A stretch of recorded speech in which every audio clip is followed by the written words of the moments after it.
Hello friends, ഈ വീഡിയോയിൽ നമ്മൾ uniform and non uniform bending in beams എന്ന ടോപ്പിക്കിനെ കുറിച്ചാണ് ഡിസ്കസ് ചെയ്യുന്നത്. അപ്പോൾ എന്താണ് ഒരു ബീം? ഹൊറിസോണ്ടൽ സപ്പോർട്ടിംഗ് സ്ട്രക്ചേഴ്സ് ആണ് ബീംസ്. ഇപ്പോൾ പാലങ്ങളുടെ ബ്രിഡ്ജസിൻ്റെ ഒക്കെ അടിയിൽ ആ റോഡിൻ്റെ സ്ലാബിനെ സപ്പോർട്ട് ചെയ്യുന്ന ബീംസ് ഒക്കെ നമ്മൾ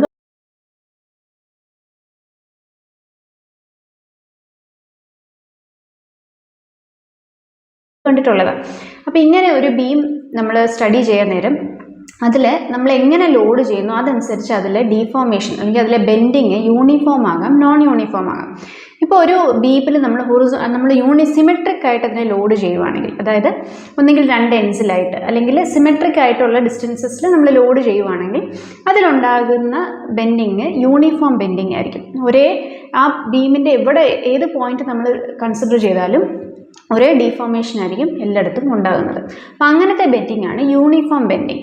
ഇനി പല പോയിന്റ്സിലും പല ഡീഫോർമേഷൻ ആണ് ഉണ്ടാകുന്നതെങ്കിൽ അതിനെ നോൺ യൂണിഫോം ബെൻഡിങ് എന്ന് നമ്മൾ വിളിക്കുന്നു. ഈ നോൺ യൂണിഫോം ബെൻഡിങ് വരുന്നത് നമ്മൾ സിമെട്രിക് അല്ലാതെ ആ ബോഡിയെ ലോഡ് ചെയ്യുമ്പോഴാണ്. അപ്പം ഈ ഒരു നമ്മൾ എക്സ്പ്ലെയിൻ ചെയ്ത് തുടങ്ങുന്നത് അല്ലെങ്കിൽ നമ്മൾ ഡിസ്കസ് ചെയ്ത് തുടങ്ങുന്നത് യൂണിഫോം ബെൻഡിങ്ങിനെ കുറിച്ചാണ്.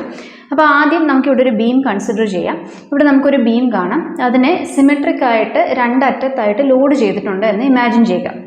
അപ്പോൾ രണ്ടറ്റത്തായിട്ട് ലോഡ് ചെയ്യുന്നതിൻ്റെ എഫക്റ്റ് കാരണം ഈ ബീം ഒന്ന് മുകളിലേക്കൊന്ന് കേർവ് ചെയ്ത് ഡീഫോം ചെയ്തിട്ടുണ്ട്. അപ്പോൾ അതുകൊണ്ടാണ് ഈ ബീം ഹൊറിസോണ്ടലായിരുന്ന ബീം ഇങ്ങനെ ഒരു ആർച്ച് ഷേപ്പിൽ ബെൻഡ് ചെയ്ത് നിൽക്കുന്നത്. അപ്പോൾ യൂണിഫോം ബെൻഡിങ് ആണ് അല്ലെങ്കിൽ സിമെട്രിക് ലോഡിംഗ് ആണ് എങ്കിൽ ബീംസ് എപ്പോഴും ഒരു സർക്കിൾ ഓഫ് ആൻ ആർക്കിൻ്റെ ഷേപ്പിലായിരിക്കും ബെൻഡ് ചെയ്യുന്നത്. ആ സർക്കിളിൻ്റെ സെൻറ്റർ, അതിൻ്റെ സെൻറ്റർ ഓഫ് കർവേച്ചർ നമുക്ക് സി എന്ന് പറഞ്ഞ് ഡിനോട്ട് ചെയ്യുക. ഇനി നമ്മളിവിടെ ഒരു ബീം ബെൻഡ് ചെയ്യാൻ നേരം അതിൻ്റെ മുകളിലത്തെ ഫൈബേഴ്സ് എല്ലാം സ്ട്രെച്ച് ആവുകയും താഴത്തെ ഫൈബേഴ്സ് എല്ലാം കോൺട്രാക്ട് ചെയ്ത് നിൽക്കുന്നത് നമുക്ക് കാണാം. അപ്പോൾ ഈ മുകളിൽ സ്ട്രെച്ച് ചെയ്യുന്നതുകൊണ്ട് തന്നെ അവിടെ ടെൻസൈൽ ഫോഴ്സസ് ആയിരിക്കും ഡെവലപ്പ് ആവുന്നത്. താഴെ കംപ്രസ്ഡ് ആവുന്നതുകൊണ്ട് തന്നെ അവിടെ ഒരു കംപ്രസീവ് ഫോഴ്സസ് ആണ് ഡെവലപ്പ് ആവുന്നത്. ഇനി ഈ മുകളിലത്തെയും താഴത്തെയും ഫൈബേഴ്സിന് ഇടയ്ക്കായിട്ട് ഒരു ലെയറിൽ അവിടെ കംപ്രസീവ് ഫോഴ്സും ഉണ്ടാകില്ല, ടെൻസൈൽ ഫോഴ്സും ഉണ്ടാകില്ല. അങ്ങനത്തെ ലെയറിനെയാണ് നമ്മൾ ന്യൂട്രൽ ലെയർ അല്ലെങ്കിൽ neutral access of the beam എന്ന് വിളിക്കുന്നത്. അപ്പോൾ ഈ ഒരു ഫിഗറിൽ എ ബി എന്ന് പറയുന്ന കേർവാണ് ഈ ഒരു പർട്ടിക്കുലർ ബീമിൻ്റെ ന്യൂട്രൽ ആക്സസ് റെപ്രസെൻറ്റ് ചെയ്യുന്നത്. അപ്പോൾ ഓർത്തോളുക, ന്യൂട്രൽ ആക്സസിന് മുകളിലോട്ട് ടെൻസൈൽ ഫോഴ്സസും, അതായത് അവിടെ എക്സ്പാൻഡ് ആകുന്നു. ന്യൂട്രൽ ആക്സസിന് താഴെയായിട്ട് കോൺട്രാക്റ്റ് ആവുകയാണ് ചെയ്യുന്നത്. അവിടെ കംപ്രസീവ് ഫോഴ്സസും ആയിരിക്കും ഡെവലപ്പ് ആവുന്നത്. അപ്പോൾ ഇവിടെ നമ്മുടെ എക്വേഷൻസ് നമ്മൾ അല്ലെങ്കിൽ അത് ഡിറൈവ് ചെയ്യാനായിട്ട് നമ്മളിവിടെ ഒരു particular layer P dash Q dash consider ചെയ്യുന്നുണ്ട് at a distance of x from the neutral layer. ഇനി നമ്മുടെ ന്യൂട്രൽ ലെയറിന് സെൻറ്റർ ഓഫ് കർവേച്ചർ വരെയുള്ള ഡിസ്റ്റൻസിന്, ആ ഒരു റേഡിയസിനെ നമ്മൾ 6 വെച്ചാണ് റെപ്രസെൻറ്റ് ചെയ്യുന്നത്. 6ൽ നിന്നും ഒരു എക്സ് ഡിസ്റ്റൻസ് കൂടെ മാറിയിട്ടാണ് നമ്മളിപ്പോൾ കൺസിഡർ ചെയ്യുന്ന P dash Q dash layer വരുന്നത്. ഇനി നമുക്കിതിൻ്റെ ഡെറിവേഷനിലേക്ക്, നമുക്ക് എക്സാം പോയിന്റ് ഓഫ് വ്യൂവിൽ ഡെറിവേഷൻ ഡീറ്റെയിൽ ആയിട്ട് പഠിക്കേണ്ട ഇമ്പോർട്ടൻ്റ് ആയിട്ടുള്ള കൺസെപ്റ്റ്സ് മാത്രം അറിഞ്ഞിരുന്നാൽ മതി. അപ്പോൾ ആദ്യം തന്നെ ഒരു യൂണിഫോം ബെൻഡിങ് വരുന്ന ബീംസിൻ്റെ ഫീച്ചേഴ്സ് എന്തൊക്കെയായിരിക്കും? Uniform radius of curvature. അപ്പോൾ നമ്മൾ പറഞ്ഞു ഇതൊരു സർക്കിളിൻ്റെ ആർച്ചിൻ്റെ ഷേപ്പിലായിരിക്കും അത് ബെൻഡ് ചെയ്യുന്നത്. എല്ലായിടത്തും ഡീഫോർമേഷൻ സെയിം ആയിരിക്കും. അപ്പോൾ അങ്ങനെ നോക്കുവാണെങ്കിൽ ഇതൊരു സർക്കുലർ ഷേപ്പിലാണ് ത്രൂ ഔട്ട് ബെൻഡ് ചെയ്യുന്നതെങ്കിൽ ഈ ബീമിനെ നമ്മൾ എക്സ്റ്റെൻഡ് ചെയ്യുവാണെങ്കിലും അതൊരു സർക്കിൾ ഫോം ചെയ്യുന്നു. അപ്പോൾ ഓരോ പോയിന്റിലെയും റേഡിയസ് ഓഫ് കർവേച്ചറും ഈക്വൽ ആയിരിക്കും, കാരണം അത് യൂണിഫോം ആയിട്ടാണല്ലോ ബെൻഡ് ചെയ്യുന്നത്. Every element of the beam bends with the same radius of curvature forming a circular arc. അടുത്ത ഫീച്ചർ എന്ന് പറയുന്നത് സിമെട്രിക്കൽ ലോഡിംഗ് ആയിരിക്കും. യൂണിഫോം ബെൻഡിങ് സംഭവിക്കണമെങ്കിൽ അവിടെ നമ്മുടെ ലോഡിങ് സിമെട്രിക് ആയിരിക്കും. അതായത് ഒന്നുകിൽ സെൻറ്ററിൽ നിന്ന് ഈക്വൽ ഡിസ്റ്റൻസസിലായിട്ട് രണ്ട് സൈഡിലായിട്ട് നമ്മൾ ലോഡ് ചെയ്യണം, അല്ലെങ്കിൽ രണ്ട് എൻഡ്സിലായിട്ട് ലോഡ് ചെയ്യണം. അങ്ങനെ എപ്പോൾ സിമെട്രിക് ആയിട്ട് ലോഡ് ചെയ്യുന്നു അപ്പോഴേ നമുക്ക് യൂണിഫോം ബെൻഡിങ് ഒബ്റ്റെയിൻ ചെയ്യത്തുള്ളൂ. The beam is loaded uniformly at both ends. ഇനി elevation, the loaded beam experiences an elevation at its centre. അപ്പോൾ നമ്മളിവിടെ പറഞ്ഞു ഈ രണ്ട് ബീമിൻ്റെ എൻഡ്സിലായിട്ട് നമ്മളതിനെ ലോഡ് ചെയ്യുവാണ് എങ്കിൽ ഇത് ഈ ഒരു ആർക്ക് ഷേപ്പിലായിരിക്കും ബെൻഡ് ആവുന്നത്. മാക്സിമം അല്ലെങ്കിൽ അതിൻ്റെ ഒരു എലിവേഷൻ ഉണ്ടാകുന്നത് ഇതിൻ്റെ സെൻറ്ററിലായിരിക്കും മാക്സിമം എലിവേഷൻ നമുക്ക് കിട്ടുന്നത്. പക്ഷേ ഡീഫോർമേഷൻ എല്ലായിടത്തും അല്ലെങ്കിൽ റേഡിയസ് ഓഫ് കർവേച്ചർ എല്ലായിടത്തും ഒരേ വാല്യൂ ആയിരിക്കും വരുന്നത്. ഇനി നമുക്കിതിൻ്റെ ഇമ്പോർട്ടൻറ്റ് ഇക്വേഷൻസിലേക്ക് കടക്കാം. ആദ്യം തന്നെ ഇങ്ങനത്തെ യൂണിഫോം ബെൻഡിങ് ഉള്ള ബീമിൻ്റെ ബെൻഡിങ് മൊമെൻറ്റ് കണ്ടുപിടിക്കാനുള്ള ഇക്വേഷൻ അറിഞ്ഞിരിക്കണം. y/r × Ig. ഇവിടെ y എന്താണ്? y is a Young's modulus of the material of the beam. Ig എന്ന് പറയുന്നത് it is the moment of inertia of cross section. ഈ moment of inertia of cross section ഒക്കെ നമ്മൾ നേരത്തെ വീഡിയോസിലൊക്കെ പഠിക്കുന്നതാണ്. മൊമെന്റ് ഓഫ് ഇനേർഷ്യ ഓരോ ഷേപ്പിൻ്റെയും എങ്ങനെയാണ് കാൽക്കുലേറ്റ് ചെയ്യുന്നതെന്നുള്ള ഇക്വേഷൻസും നമ്മൾ പഠിച്ചിട്ടുള്ളതാണ്. അപ്പോൾ ഐ ജി എന്ന് പറയുന്നത് moment of inertia of cross section, R radius of curvature of the circle. അപ്പോൾ ഈ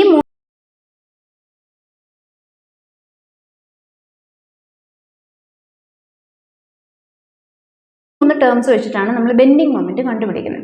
അപ്പോൾ ഈ ഒരു ഇക്വേഷൻ എന്ന് വെച്ചാൽ ബേസിക് ആയിട്ടുള്ള ഇക്വേഷനാണ്. ഇതിൽ ഈ ഐ ജിയുടെ വാല്യൂ ഓരോ ഷേപ്പിൻ്റെ അനുസരിച്ച് മാറുന്നതനുസരിച്ച് ഈ ഇക്വേഷനെ നമുക്ക് മോഡിഫൈ ചെയ്ത് എടുക്കാൻ പറ്റും. അപ്പോൾ ഇക്വേഷൻ ഓർത്തോളുക, bending moment for beam with uniform bending y/r into I G.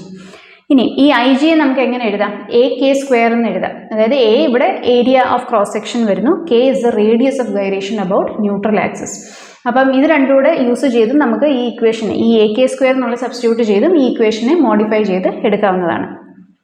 The beam bends in to an arc of a circle of radius R. അപ്പോൾ അത് ഓർത്തോളുക, യൂണിഫോം ബെൻഡിങ്ങിൻ്റെ കേസാണ് എങ്കിൽ ബീമിൻ്റെ ത്രൂ ഔട്ട് ക്രോസ് സെക്ഷനിലും റേഡിയസ് ഓഫ് കർവേച്ചർ കോൺസ്റ്റൻ്റ് ആയിരിക്കും.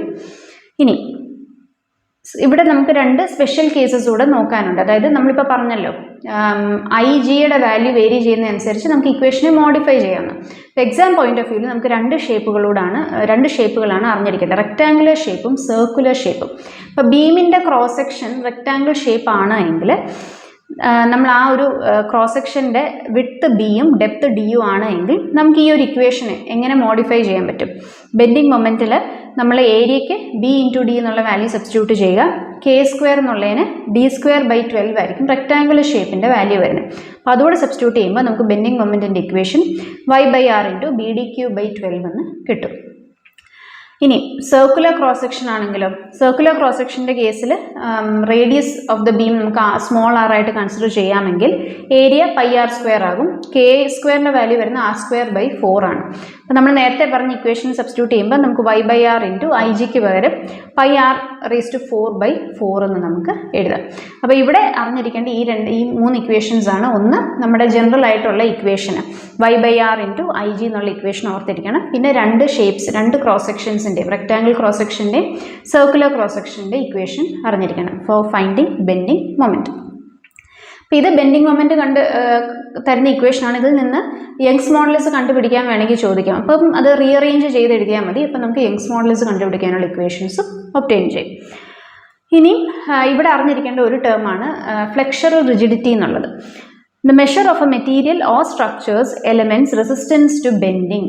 അതായത് നമ്മൾ ഈ ബീമിനെ ലോഡ് അപ്ലൈ ചെയ്യുമ്പോൾ അത് ബെൻഡ് ചെയ്യുമെന്ന് പറഞ്ഞല്ലോ, ആ ബെൻഡിങ്ങിനെ റെസിസ്റ്റ് ചെയ്യാനുള്ള ആ ഒരു സ്ട്രക്ചറിൻ്റെ എബിലിറ്റിയാണ് നമ്മൾ അതിൻ്റെ ഫ്ലെക്ചറൽ റെസിസ്റ്റൻസ് എന്ന് വിളിക്കുന്നത്.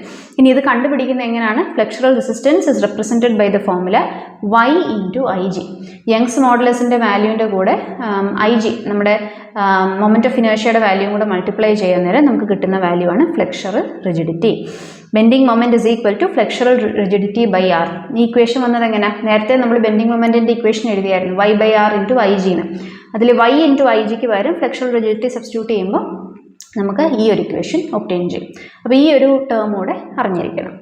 ഇനി നമുക്ക് ഈ ഒരു യൂണിഫോം ബെൻഡിങ്ങിൽ ഒരു വാല്യൂം കൂടെ എങ്ങനെ കാൽക്കുലേറ്റ് ചെയ്യണം എന്നറിയണം. എലിവേഷൻ.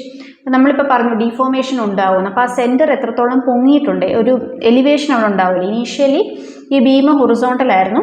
ഇതിനെ നമ്മൾ രണ്ട് എൻസിലായിട്ട് ലോഡ് ചെയ്തപ്പോൾ ഇതിങ്ങനെ ബെൻഡായി ആർക്ക് ഷേപ്പിൽ. അപ്പോൾ ഈ ലോഡിൻ്റെ വാല്യൂ W അല്ലെങ്കിൽ mg എന്ന് നമുക്ക് റെപ്രസെൻറ്റ് ചെയ്യാം. mg ഇങ്ങനെ mass into acceleration due to ഗ്രാവിറ്റിയാണ് mg വന്നത്.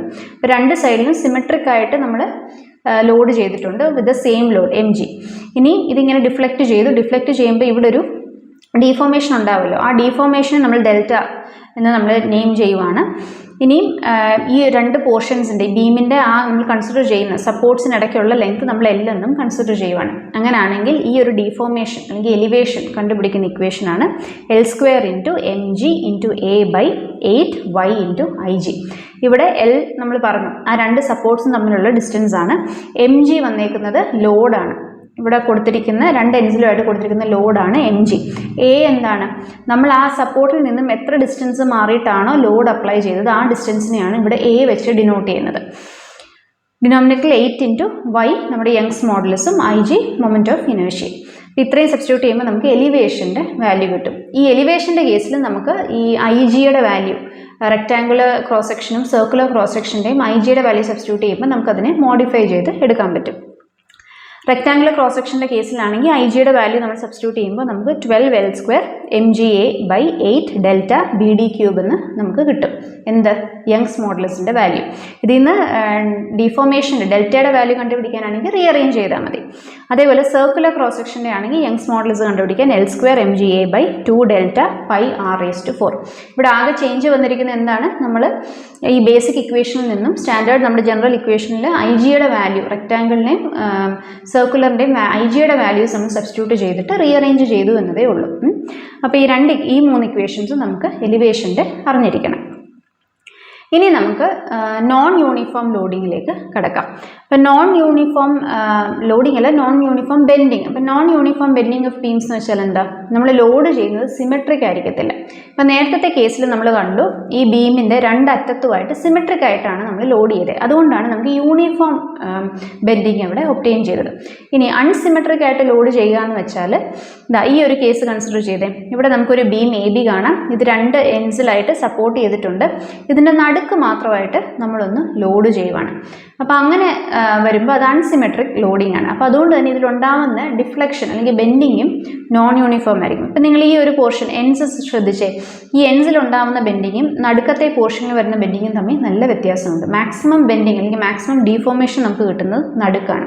അപ്പോൾ ഓരോ പോയിന്റിലെയും ഈ റേഡിയസ് ഓഫ് കർവേച്ചറിൽ കോൺസ്റ്റൻ്റ് ആയിരിക്കണമെന്നില്ല, അതിൽ വ്യത്യാസമുണ്ടാകും. The maximum depression is produced at its center. Since the load is applied only at one point of the beam, the bending is not uniform throughout the beam, and the bending of the beam is called non-uniform bending. ഈ non uniform bending തന്നെ നമുക്ക് 2 case പഠിക്കാനുണ്ട്. ഒന്ന് ഈ നടുക്ക് load ചെയ്യുന്നതും, രണ്ടാമത്തേത് ക്യാൻറ്റിലിവർ രീതിയിൽ നമ്മൾ ഒരു എൻഡ് സപ്പോർട്ട് ചെയ്തിട്ട് മറ്റേ എൻഡിൽ മാത്രം ലോഡ് ചെയ്യുന്നതും നമുക്ക് പഠിക്കാനുണ്ട്. അപ്പോൾ ആദ്യം നമുക്ക് ലോഡ് ഇൻ ദ മിഡിൽ എന്നുള്ള കേസ് നോക്കാം. ലോഡ് ഇൻ ദ മിഡിൽ ആകുമ്പോൾ ഇവിടെ നമ്മുടെ ഡിഫ്ലക്ഷൻ കണ്ടുപിടിക്കാനുള്ള equation is L³ mg/48y × IG. ഇവിടെ വീണ്ടും L എന്ന് പറയുന്നത് 2 സപ്പോർട്ട്സും തമ്മിലുള്ള ലെങ്ത് ഡിസ്റ്റൻസ് ആണ്. mg വരുന്നത് നമ്മൾ കൊടുത്തിരിക്കുന്ന ലോഡിൻ്റെ വാല്യൂ ആണ്. 48 × y വരുന്നത് യങ്സ് മോഡുലസും IG മൊമെൻറ്റ് ഓഫ് ഇനേർഷ്യ. ഇനി ഇതിന് നമുക്ക് ക്രോസ് സെക്ഷൻ വേരി ചെയ്യുന്നതനുസരിച്ച് ഐ ജി വാല്യൂസ് മാറ്റിയിടാം. അതനുസരിച്ച് നമുക്ക് മോഡിഫൈ ചെയ്തെടുക്കാൻ പറ്റും. റെക്ടാങ്കുലർ ക്രോസ് സെക്ഷൻ്റെ കേസിലാണെങ്കിൽ ഡിഫ്ലക്ഷൻ്റെ വാല്യൂ വരുന്നത് L³ mg/4y × BD³ എന്ന് വരും. ഇനി സർക്കുലർ ക്രോസ് സെക്ഷൻ ആണെങ്കിൽ L³ mg/12y × πr⁴ വരും. ഇനി നമുക്ക് ക്യാൻറ്റിലിവർ ലോഡിംഗ് ആണ് എങ്കിൽ, ക്യാൻറ്റിലിവർ ലോഡിംഗ് എന്ന് പറയുമ്പോൾ എന്താണ് ആദ്യം ഒരു ക്യാൻറ്റിലിവർ ബീം? ഒരു എൻഡ് സപ്പോർട്ട് ചെയ്തിട്ട് മറ്റേ എൻഡ് ഫ്രീ ആയിട്ട് ഇടുവാണ്. അപ്പോൾ അങ്ങനത്തെ ബീംസിനെയാണ് നമ്മൾ ക്യാൻറ്റിലിവർ ബീംസ് എന്ന് വിളിക്കുന്നത്. അപ്പോൾ ഈ ക്യാൻറ്റിലിവർ ലോഡിങ്ങിൽ ഈ ഒരു എൻഡ് സപ്പോർട്ട് ചെയ്തേക്കുവാണ്, ഈ ഒരു എൻഡ് ഫ്രീ ആണ്, ഒരു സപ്പോർട്ട് അവിടെ കൊടുത്തിട്ടില്ല. പക്ഷെ അവിടെ ഒരു ലോഡ് നമ്മൾ അപ്ലൈ ചെയ്യുന്നുണ്ട്, P എന്ന് പറയുന്ന ലോഡ് അവിടെ അപ്ലൈ ചെയ്തിട്ടുണ്ട്. അപ്പോൾ അങ്ങനെ വരുമ്പോൾ എങ്ങനെയായിരിക്കും? ഇങ്ങനെ ലോഡ് ചെയ്യുമ്പോഴേ ഇവിടെ നോൺ യൂണിഫോം ബെൻഡിങ് ആണ് സംഭവിക്കുന്നത്. കാരണം ഈ അറ്റം ഫിക്സ്ഡ് ആയിട്ടുള്ള അല്ലെങ്കിൽ സപ്പോർട്ടുള്ള അറ്റം വലുതായിട്ട് ബെൻഡ് ആകുന്നില്ല, പക്ഷേ ഈ ഫ്രീ ആയിട്ടുള്ള എൻഡ് നന്നായിട്ട് ഡീഫോം ആകുന്നുണ്ട്. അപ്പോൾ അവിടെ നോൺ യൂണിഫോം ബെൻഡിങ് ആണ് നമുക്ക് ഒബ്റ്റെയിൻ ചെയ്യുന്നത്. ഇവിടെ deflection, maximum deflection at this end കണ്ടുപിടിക്കാനുള്ള equation L³ mg/3y × IG. mg ഇവിടെ പറഞ്ഞ P എന്ന് പറയുന്ന ലോഡിൻ്റെ മാഗ്നിറ്റ്യൂഡാണ്, mass into acceleration due to gravity. L എന്ന് പറയുന്നത് ഈ ടോട്ടൽ ലെങ്ത് ഓഫ് ദ ബീമാണ്, സപ്പോർട്ട് തൊട്ട് നമ്മൾ ലോഡ് ചെയ്യുന്ന പോയിന്റ് വരെയുള്ള ലെങ്ത്. Y യങ്സ് മോഡുലസും IG moment of inertia of cross സെക്ഷനും. ഇവിടെയും റെക്ടാങ്കിളിൻ്റെയും സർക്കുലർ ക്രോസ് സെക്ഷൻ്റെയും ഐ ജിയുടെ വാല്യൂ സബ്സ്റ്റിറ്റ്യൂട്ട് ചെയ്യുമ്പോൾ നമുക്ക് മോഡിഫൈ ചെയ്തെടുക്കാം. ഇവിടെ റെക്ടാങ്കുലർ ക്രോസ് സെക്ഷൻ്റെ കേസിൽ maximum deformation will be 4L³ mg/y BD³. ഇനി സർക്കുലർ ക്രോസ് സെക്ഷൻ വരുമ്പോൾ 4L³ mg/3y × πr⁴. അപ്പോൾ ഈ uniform bending and non uniform bending of beams എന്ന ഒരു ടോപ്പിക്കിൽ നമുക്ക് ഇത്ര ഇക്വേഷൻസ് അറിഞ്ഞിരിക്കണം. അപ്പം ഇത് വലിയ ഡെറിവേഷൻസ് ആണ്. ഡെറിവേഷൻസ് എന്ന് അറിഞ്ഞിരുന്നില്ലെങ്കിലും ഈ ഫൈനൽ ഇക്വേഷൻസ് എങ്കിലും അറിഞ്ഞിരിക്കണം.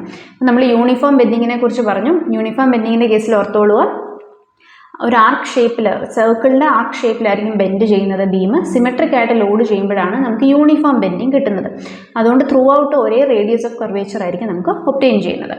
ഇനി അതിൻ്റെ ഇക്വേഷൻസ് നമ്മൾ പഠിച്ചിരുന്നു. യങ്സ് മോഡുലസ് അല്ലെങ്കിൽ ഡീഫോർമേഷൻ കണ്ടുപിടിക്കാനുള്ള ഇക്വേഷൻസ് നമ്മൾ ഡിസ്കസ് ചെയ്തു for rectangular and circular cross section. അതേപോലെ നോൺ യൂണിഫോം ബെൻഡിങ്ങിൻ്റെ കേസിൽ നമുക്ക് ഇക്വേഷൻസ് വരുന്നുണ്ട്. അതിൽ 2 കേസ് വരുന്നുണ്ട്. ഒന്ന് ക്യാൻറ്റിലിവർ ലോഡിങ്ങും രണ്ടാമത്തേത് single load at the middle. അപ്പോൾ അതിൻ്റെ കേസിൽ നമുക്ക് ഈ ഡിഫ്ലക്ഷൻസ് കണ്ടുപിടിക്കാനുള്ള ഇക്വേഷൻസ് ഉണ്ട്. അപ്പോൾ ഇതോടുകൂടെ ഈ ഒരു വീഡിയോ നമ്മൾ വൈൻഡപ്പ് ചെയ്യുകയാണ്. മറ്റൊരു ടോപ്പിക്കുമായിട്ട് അടുത്ത വീഡിയോയിൽ കാണാം. Thank you.